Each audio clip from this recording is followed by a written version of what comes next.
ugiye ku interineti cyangwa se kuri murandasi, ahantu hose urahasanga ikintu cyitwa AI. Ibintu byose birimo birakorwa muri iyi minsi cyangwa se birimo birakoreshwa muri iyi minsi urasangamo AI.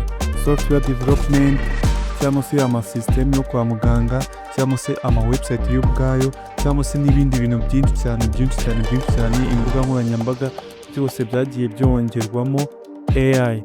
Kuko mubibona aha handitse ngo the future of everything, bivuze ngo AI niyo bizarangira ibaye future ya buri kintu cyose. So rero ku bw'izo mpamvu rero urasabwa kuba wagira ubumenyi uba wibitseho muri uno mwaka wa 2025 kugira ngo uzabe competitive cyangwa se uzakompete ku isoko ry'umurimo. Bitaba ibyo ngibyo uzaba wasigaye. So rero today niyo mpamvu nabazaniye video imeze gutya.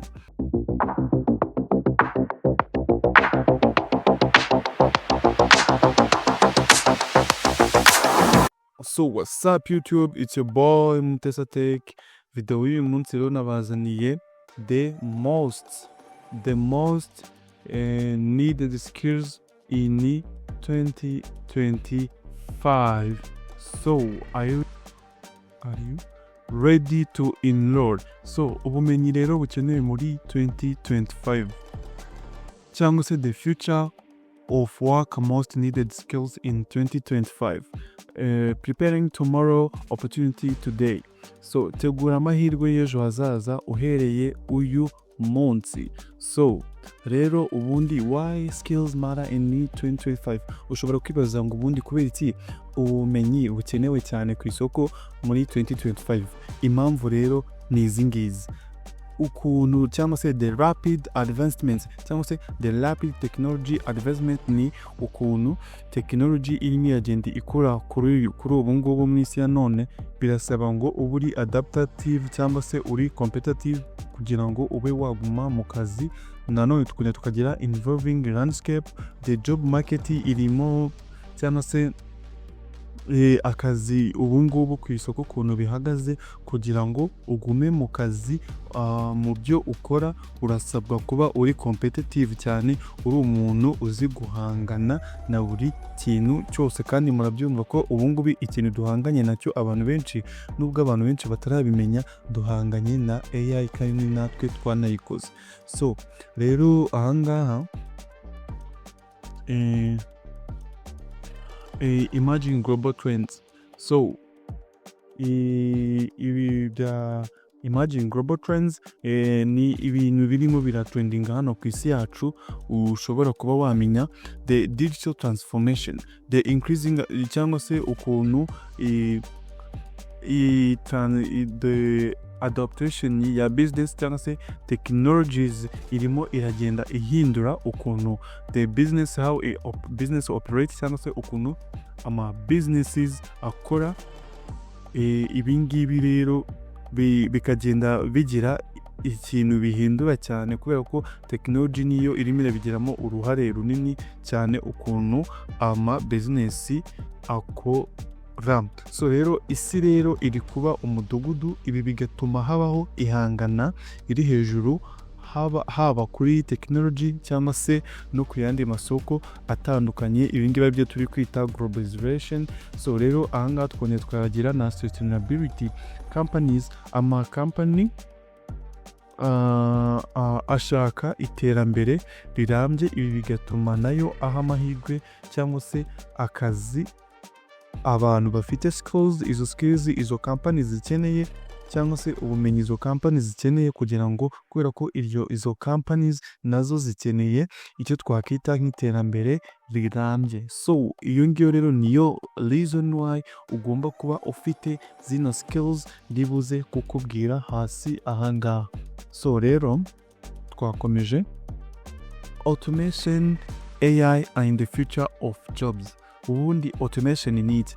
Automation ni uburyo bwo gukoresha imbaraga nkeya hakaboneka umusaruro mwinshi bikozwe na machine cyangwa se computers. Rero ibi bituma abantu bata agaciro mu kazi bagasimbuzwa za mashini cyangwa se computers. So rero ubwo urabyumva ni human versus computers cyangwa se human versus AI uko babivuga ko ariko kose.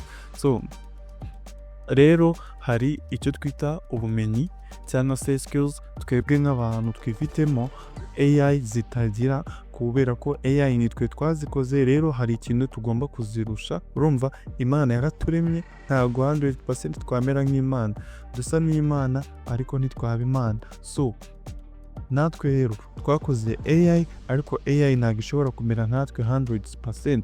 Rero kubw'izo mpamvu twifitemo ikintu cyitwa human skills AI idafite, kuko nitwe twayikoze. Rero hari ikintu tuyirusha. So rero izo human skills uramutse uzifokasinzeho zishobora kuba zagufasha, kubera ko AI ntabwo yo izigira. Izi human skills tushobora gusangamo nka creativity cyangwa se critical thinking, dushobora gusangamo nyine creativity, ibintu nk'ibyo ngibyo. Ibi ngibi AI ntabwo ishobora kuba yabigira kandi twebwe nk'abantu tubyifitemo. So rero shift workplace dynamics, imikorere cyangwa se ukuntu ibintu bihagaze aho dukorera cyangwa se mu kazi muri rusange, remote work. So rero ushobora kwibaza ngo remote work ni iki? Remote work ni akazi kihuse cyangwa se akazi muri rusange kaba kihuta ku buryo kugira ngo ukagumemo usabwa gukora cyane kandi uzi no gutumanaho cyangwa se ufite communication yo ku rwego rwo hejuru no gukorera hamwe n'abandi. So ibi ngibi nibyo ukeneye kuri remote work. So ibi byo noneho ahangaha kuri flexible schedules, amasaha yafatwaga nk'aho ari ay'akazi kuri ubu agenda ahinduka bitewe n'imihindagurikire cyangwa se imikorere cyangwa se ubushobozi hagati y'abantu bakora ako kazi. So rero umuntu winjiza 1M cyangwa se 1 million ntago ashobora kuba yakora kimwe n'umuntu winjiza 1,000,000. Umuntu ukorera 1 million ashobora kuba wenda yaryama amasaha 3, aho ugasanga umuntu wikorera cya 1,000,000 ari buze kuryama amasaha 9 abyuke ajya mu kazi. Ariko umuntu uri bukorere M ntago ari businzire kubera ko afite ibintu byinshi agomba gushyira ku murongo cyangwa se ibintu byinshi ahanganye nabyo. So rero hano dufite n'icyo twita gig economy. Ushobora kwibaza ngo gig economy ni iki? So gig economy ni ubwoko bw'akazi aho abakozi baba bigenga cyangwa se contracts y'igihe gito.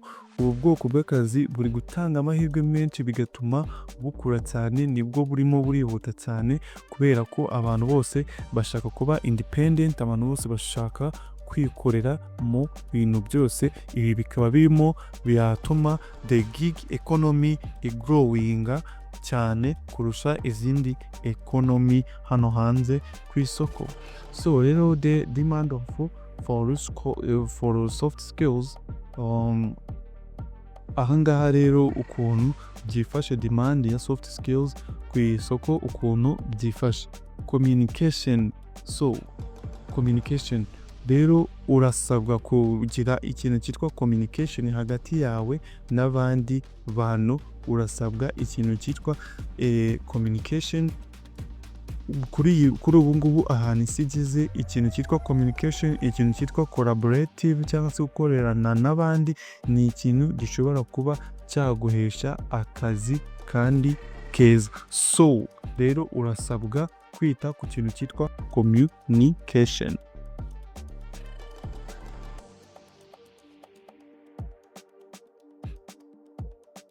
So rero ikindi kintu urasaba kuba wifitemo icyo twita creativity, bya bindi navuze haruguru. Ibi kiri mu bintu nk'abantu twifitemo AI cyangwa se robots ashobora kuba atagira yo ubwayo. So creativity cyangwa se creativity mu Kinyarwanda nabyita kugira udushya no kugira ibibazo ukemura. Ni ibintu bihabwa agaciro cyane hano ku isi, ku buryo iyo ugira creativity uzi no gusolvinga problems, ahangaha ushobora kuba wagira opportunity yo kuba wabona akazi keza ukaguma uri competitive hano hanze ku isoko. Aribyo bya bindi twavuze, ama companies akaba yaguharinga cyangwa se yaguha akazi. So ikindi kintu rero ahangaha hari icyo twita collaboration.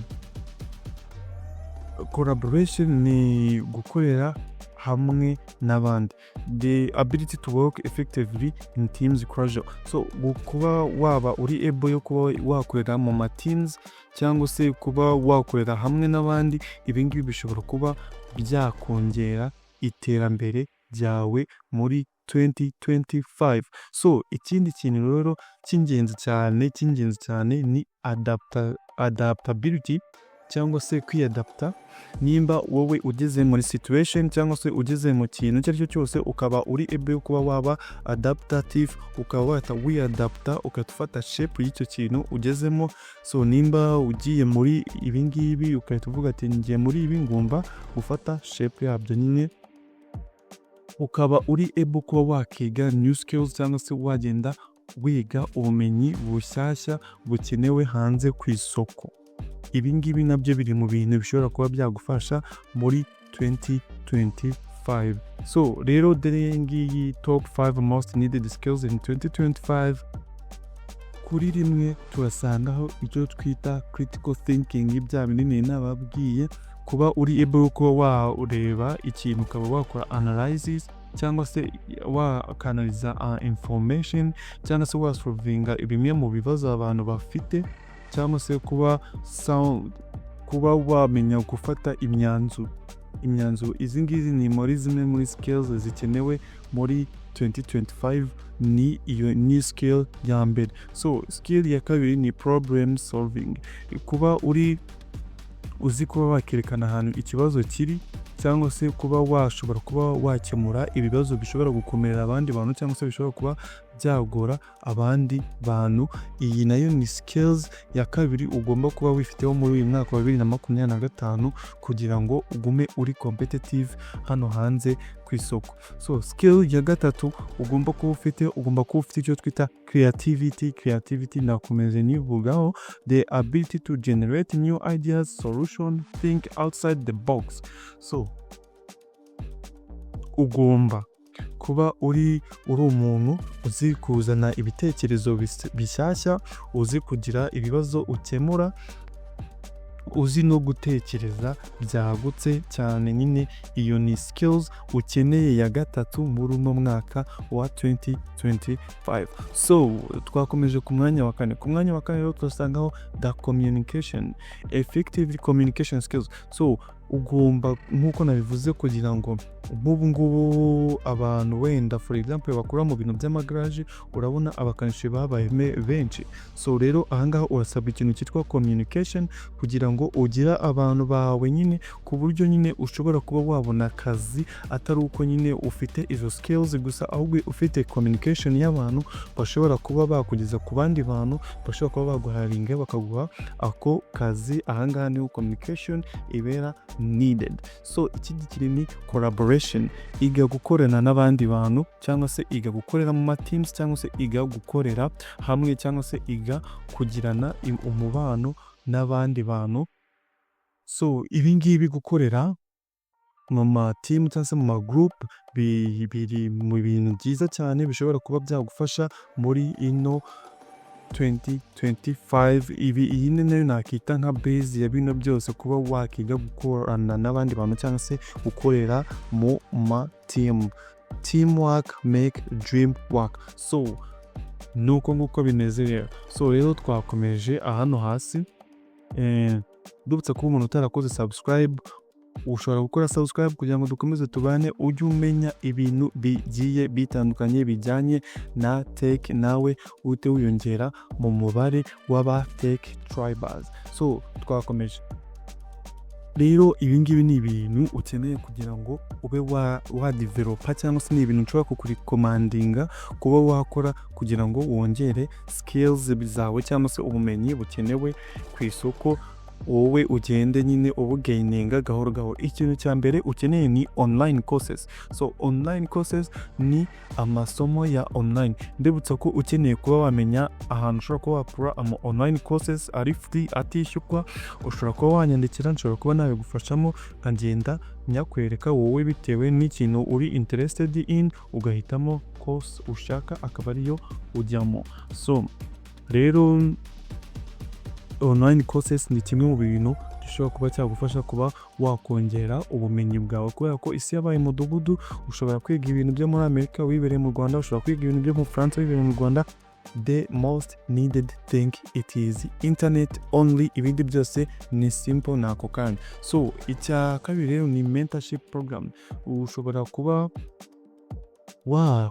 wagaininga insights cyangwa se guidance from mentors like me, cyangwa se ushobora kungana nanjye nkaba nabigufasha, nkaba nakumentaringa, nkaba nakubwira ati ukeneye ibi n'ibi. Iki rero ni kimwe mu bintu bya kabiri dufite ahangaha, mentors cyangwa se mentorship program, nayo iri mu bintu nari kuri commanding. So the number 3 ni professional networks. So ushobora kujoininga ama professional networks, ushobora kujoininga ama networks ajyanye n'ibyo bintu uri kushaka kwireferaho kugira ngo ujye uba uhora uri updated. Ibyo ngibyo biragufasha mu kuba wakiga cyangwa se wagendana n'ibigezweho muri ako kanya. So twakomeje rero.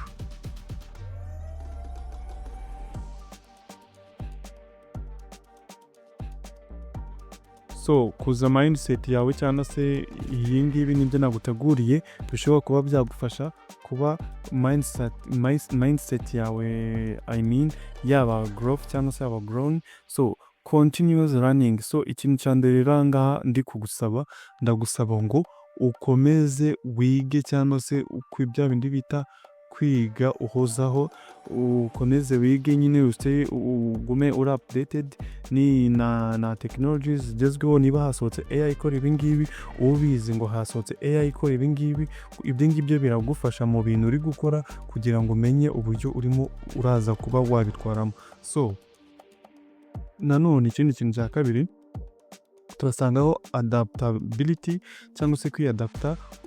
Ube uri sure yuko ikintu cyose kiri buze nyine uri bukijyemo, kandi nyine ukagerageza kwisanisha nacyo, ukamenya guhangana cyangwa se no kuba wa challenginga ibintu bishyashya byaje cyangwa se opportunities uko zigenda zizamuka, nawe wige kuba wagenda uzikurikira mu buryo bugiye butandukanye. So resilience. So rero ugomba kwicara ukaba uri motivated n'ibintu byawe ukora, ukaba nyine uri busy urimo urubaka ibintu byawe, ukamara umwanya wawe utekereza ku bintu byawe, ibi nabyo byagufasha. So rero izi ngizi ni free take ways key nabateguriye nabageneye ngewe as Mutesa Tech Link, the CEO of the Tech Tribers. So the takeaways rero nabateguriye ni izi ngizi, cyangwa se impamba nabateguriye ni izi ngizi. So rero icya mbere, skills are key. Ubumenyi cyangwa se skills ni urufunguzo. Rero uko ukomeza kugenda wongera ubumenyi, ibi ngibi biragufasha kuba waba nyine uri valuable cyangwa se wahabwa agaciro ku isoko cyangwa se hanze ahangaha cyangwa se no mu hazaza, ukazaba uri umuntu ukenewe kandi nyine w'ingirakamaro muri make. So embrace the change. So rero ahangaha ikintu cya kabiri, hora witeguye impinduka zose uko zije ugomba kuzihenza welcome. Wowe ikintu ugomba gufokasingaho no ubishaka nyine wowe ku bushake bwawe ni ugufokasinga kuri new skills, ukaba witeguye kuba wareba ukuntu job market irimo iragenda ihinduka, ukamenya ngo hahindutse iki, nanjye ngomba guhindukaho iki ngiki, kuko ntago uzaguma uko nguko kandi kuri job market ibintu birimo biragenda bihinduka, bizagusaba kugira ngo nawe uhindukane nabyo. So ikintu cya gatatu rero, impamba ya gatatu ni iyi ngiyi, invest in yourself.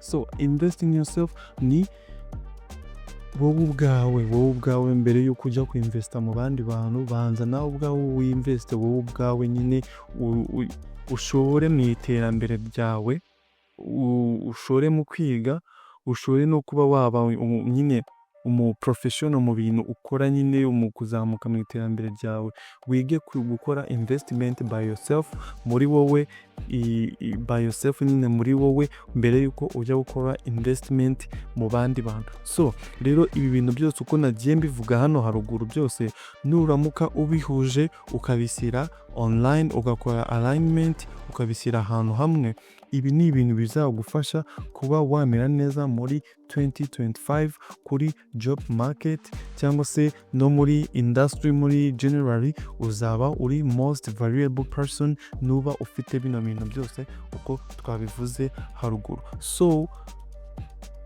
as usual rero, make sure ko wakoze subscribe kugira ngo tujye dukomeza tubane mu biganiro tugenda dutanga bya buri munsi. So it's your boy Mutesa Tech, mwakoze kubana nanjye. Hagize ikibazo wibaza cyangwa se ikintu washaka ko nagufashaho, wanyandikira aho ngaho muri comment, nabibona tukaba twavugana inbox, nkaba namenye uburyo nagufashamo. Kandi mwakoze kureba ino video. So see you, ciao.